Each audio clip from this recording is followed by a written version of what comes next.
Welcome to TV5. సరిగ్గా నిన్నటికి ముఖ్యమంత్రిగా రోసయ్య గారు బాధ్యతలు స్వీకరించి ఏడాది కాలం పూర్తి అవ్వడం జరిగింది.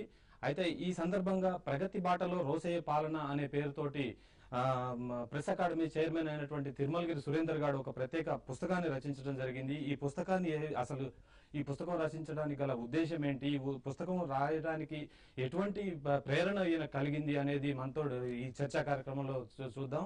అయితే ఈ చర్చా కార్యక్రమంలో పాల్గొనేందుకు సీనియర్ జర్నలిస్టు తిలక్ గారు, అదేవిధంగా తిరుమలగిరి సురేందర్ గారు మనతో ఉన్నారు. అనేది మిగిలిన విషయాలు తెలుసుకుందాం. సురేందర్ గారు చెప్పండి, ఇప్పుడు రోసయ్య గారు ముఖ్యమంత్రిగా పదవి బాధ్యతలు చేపట్టి సరిగ్గా ఏడాది కాలం పూర్తి అవ్వడం జరిగింది. ఈ నేపథ్యంలో నిన్న మీరు ప్రగతి బాటలో రోసయ్య పాలన అనే ఒక పుస్తకాన్ని కూడా రాసి రిలీజ్ చేయడం జరిగింది. అది కూడా ముఖ్యమంత్రి రోసయ్య గారి సమక్షంలోనే ఈ పుస్తకాన్ని రిలీజ్ చేయడం జరిగింది. ఈ పుస్తకం రాయడానికి మీకు ప్రేరణ ఏంటి? అసలు పుస్తకం రాయడానికి ఒకటి ప్రేరణ, రాజశేఖర రెడ్డి పథకాలు ప్రవేశపెట్టిన తర్వాత ఆయన అమలు చేసిన తీరు చూసిన తర్వాత ప్రజల్లో రెండోసారి గెలవడం జరిగింది. అదే పథకాన్ని రోసయ్య గారు కొనసాగిస్తున్నారు. ఆయన బతుకున్న కాలంలో చేపట్టిన పోలవరం కానీ, పెండింగ్ ప్రాజెక్టులు అయితేనేమో కానీ, సంక్షేమ పథకాలు అయితేనేమో కానీ, మిగతా మన్నవరం ప్రాజెక్ట్ అయితేనేమో కానీ అది కార్యరూపం దాల్చే విధంగా రోసయ్య గారు చేపట్టారు. దాన్ని అమలు చేయడంలో కృతజ్ఞులయ్యారు. అందుకోసమే ఈ పుస్తకం రాయాల్పించింది. అయితే కొన్ని విపత్కర పరిస్థితుల్లో ఆయన రోసయ్య గారు ముఖ్యమంత్రిగా బాధ్యతలు చేపట్టాల్సిన పరిస్థితి వచ్చింది. ఆయన వచ్చిన కాడ నుంచి ప్రతిరోజు ఒక గండం లాగా ముఖ్యమంత్రి గారు ఈ సంవత్సరం 365 రోజులు కూడా కాలం గడపడం జరిగింది. ఈ నేపథ్యంలో ఆయన ఒక ఫెయిల్యూర్ సీఎంగా రాష్ట్రంలో ప్రజలందరూ కూడా అనుకుంటున్నట్టుగా ప్రతిపక్షాలు ఇప్పటికే దుమ్మెత్తిపోస్తున్న నేపథ్యంలో ఆయనకి ఈ ముఖ్యమంత్రి గారు ఈ 1 year లో చేసినటువంటి ఇవి ఏం జరిగిందని చెప్పి ఈ పుస్తకం రాయటం జరిగింది. అసలు అవి ప్రతిపక్షాలు ఆరోపణల గురించి నేను మాట్లాడను, కానీ నాకు తెలిసినంత వరకు ప్రజల్లో రోసయ్య గారి పట్ల మంచి అభిప్రాయం ఉంది, బాగా చేస్తున్నారని ఉంది. ఇటీవల ప్రభుత్వ ఉద్యోగులకు ఇవ్వాల్సిన అన్ని జీతభత్యాలు కానీ, పెండింగ్ ఏమైనా అన్ని డిమాండ్స్ కానీ ఇచ్చాడు. రెండోది, ప్రజల్లో మీద భారం వేయలేదు ఈ ఏడాది కాలంలో ఆయన పరిపాలన పరంగా. తర్వాత శాంతి భద్రత విషయంలో అప్పుడైతే 2 నెలలు 3 నెలలు వచ్చింది, అది ప్రత్యేక పరిస్థితుల్లో వచ్చింది, అది దాని సెన్సిటివ్ ఇష్యూ కాబట్టి అది వచ్చింది తప్ప మిగతా విషయంలో ఎక్కడ కూడా అభివృద్ధి విషయంలో కానీ, ప్రజలకు సేవ అందించడంలో కానీ, ప్రభుత్వానికి సేవ అందించడంలో కానీ ఎక్కడ వైఫల్యం చెందాడు. పూర్తి బాధ్యతాయుతంగా నడిపిస్తున్నాడు. అధికారులు కూడా అతను పట్టు సాధించాడు ఇటీవలే. కాబట్టి అట్లాంటి నాకైతే అనిపించలేదు. మరి తిలక్ గారు, మీరు చెప్పండి, ఒక సీనియర్ జర్నలిస్ట్ గా ముఖ్యమంత్రి గారు సంవత్సర కాలం పూర్తయిన సందర్భంగా ఆయన పాలన ఏ విధంగా ఉంది? మీ ఒక సీనియర్ జర్నలిస్ట్ గా మీ అనలిస్ట్ ఏంటి? ఇప్పుడు మీరు చెప్పినట్టుగా పొజిషన్ వాళ్ళు ఫెయిల్యూర్ సీఎం అనేది లేకపోతే పరిపాలన బాగాలేదనేది అది వాస్తవం కాదు. ఒకటి, రాజశేఖర రెడ్డి గారు 5 సంవత్సరాల పాలనా కాలంలో ఆర్థిక మంత్రిగా ఆయన సక్సెస్ఫుల్గా ఆర్థిక వ్యవహారాలను క్రమశిక్షణతో నడపడం వల్ల పథకాలు అమలు జరిగినాయి, సక్సెస్ఫుల్ గవర్నమెంట్ అయింది. ఈ సంవత్సర కాలంలో రాజశేఖర గారు చనిపోయాక 3 మాసాల పాటు అయోమయ పరిస్థితి, అగమ్యం. అటువంటి పరిస్థితులను నెగ్గుకొచ్చిన తర్వాత వరదలు వచ్చినాయి, అసాధారణమైన వరదలు, చరిత్రలో ఎప్పుడో 1000 సంవత్సరాల తర్వాత వచ్చిన వరదలు. వాటిని తట్టుకున్న తర్వాత తెలంగాణ ఉద్యమం. వీటిలోంచి బయటపడి పరిపాలనా వ్యవహారాలను ఘాట్లో పెట్టడం, ఆర్థిక వ్యవహారాలని ఒక దారిలో పెట్టడం, పథకాలు కత్తిరించకుండా అమలు చేయటం, రాజశేఖర గారు చెప్పినట్టుగా అర్హులకు వెళ్ళాలి, అనర్హులకు వెళ్ళకూడదు. ఆ పాయింట్ ని బేస్ చేసుకుని ఆయన పరిపాలన సాగిస్తున్నారు. అంటే మీరు పథకాలను కట్ చేయకుండా అని అంటున్నారు, కానీ పథకాలు కట్ చేయకుండా స్కూల్ ఫీజు రియంబర్స్మెంట్ లాంటి పథకాలు అవి కానివ్వండి, అదేవిధంగా పావలా వడ్డీ రుణాలు అయితేమి, ఇవన్నీ కూడా ఈ సంవత్సర కాలంలో ప్రజలు ఎవరికి అందలేదు అని చెప్పే వాళ్ళు అక్కడ నుంచి విమర్శలు వస్తున్నాయి. కామన్ మ్యాన్ నుంచి కూడా ఇట్లాంటి విమర్శలు వస్తున్నాయి. అయితే మీరు అంటున్నారు, ముఖ్యమంత్రిగా రోసయ్య బాధ్యతలు స్వీకరించిన తర్వాత వరదలు కానివ్వండి, అనేక విపత్కర పరిస్థితులు వచ్చినప్పటికీ కూడా ప్రజల సంక్షేమాన్ని ఏ విధంగా మర్చిపోయి పాలించారు అనేది ఇక్కడ ప్రజలందరూ కూడా అడుగుతున్నటువంటి వాస్తవం కాదండి. ఇప్పుడు రాష్ట్రంలో ఆర్థిక మాంద్యం ప్రభావం కూడా చెప్పుకోదగ్గ స్థాయిలోనే ఉంది. ఉదాహరణకు 2009-2010 బడ్జెట్లో 12,000 కోట్ల రూపాయలు భూముల అమ్మకాల ద్వారా ఆదాయం సమకూరుతుందని ప్రభుత్వం అంచనా వేస్తే కేవలం 3,000 కోట్ల చిల్లర మాత్రం వచ్చింది. 2010 ఈ తాజా బడ్జెట్లో అసలు న్యాయపేసలేదు.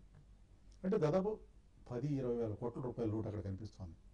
రెండవది, తెలంగాణ ఉద్యమంలో రోజుకు 100 కోట్ల రూపాయల ఆదాయం పడిపోయింది. 3, ఆర్థిక మాంద్యం ప్రభావం వల్ల ప్రజల జీవన ప్రమాణాలు మెరుగ్గా ఉంటే పన్ను రూపంలో ప్రభుత్వానికి ఆదాయం వస్తుంది, ఆ రూపంలో తగ్గింది. ఆర్థిక మాంద్యం ప్రభావం వల్ల భూముల రిజిస్ట్రేషన్లు తగ్గినాయి, తగ్గడం వల్ల ఆదాయం తగ్గింది.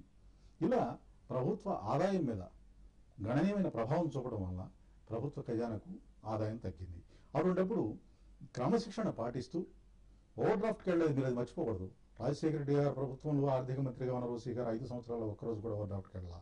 చంద్రబాబు గారి టైంలో మ్యాక్సిమం 200 రోజులు సంవత్సరంలో ప్రతిరోజు ఓవర్ డ్రాఫ్ట్ మీద వెళ్ళారు. ఒక్కరోజు కూడా ఓవర్ డ్రాఫ్ట్కి వెళ్లకుండా ఆర్థిక క్రమశిక్షణ పాటించి కేంద్ర ప్రభుత్వం నుంచి గ్రాంట్ని తీసుకొచ్చినటువంటి ఘనత రోసయ్య గారిది.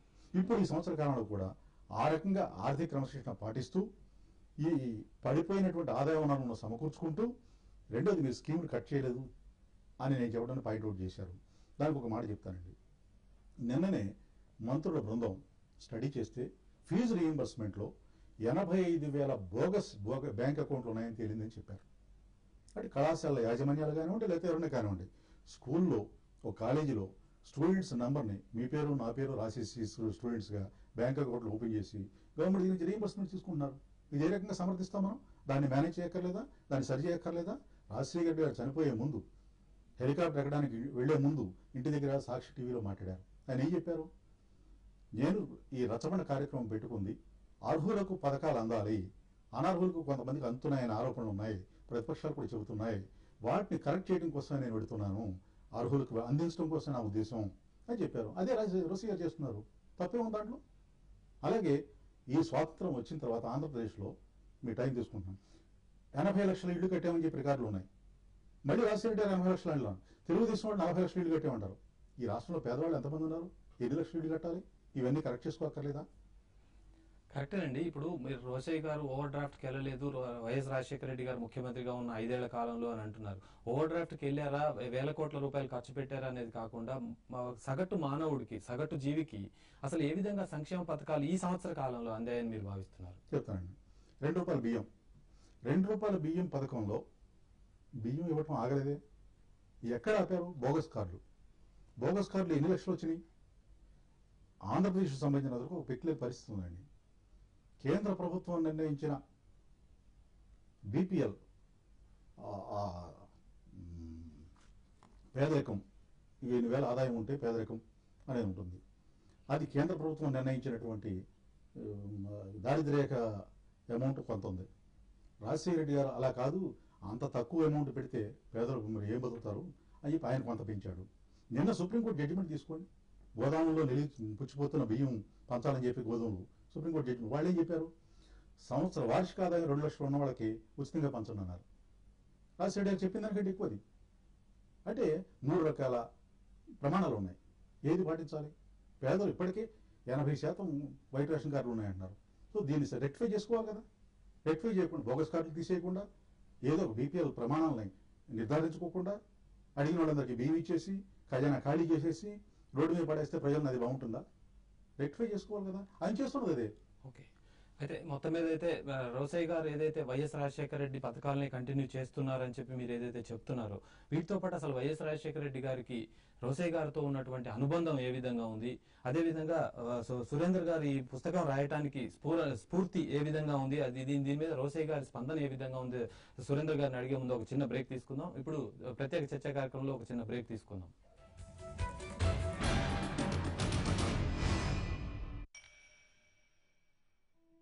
ఏదైనా చల్లటిది లేదా వేడిది తీసుకున్నప్పుడు దంతాలలో జివ్వుమనిపిస్తుంది. నా సలహా సెన్సోడైన్. మొదటిసారి బ్రషింగ్ తోనే సెన్సోడైన్ నరాలపైన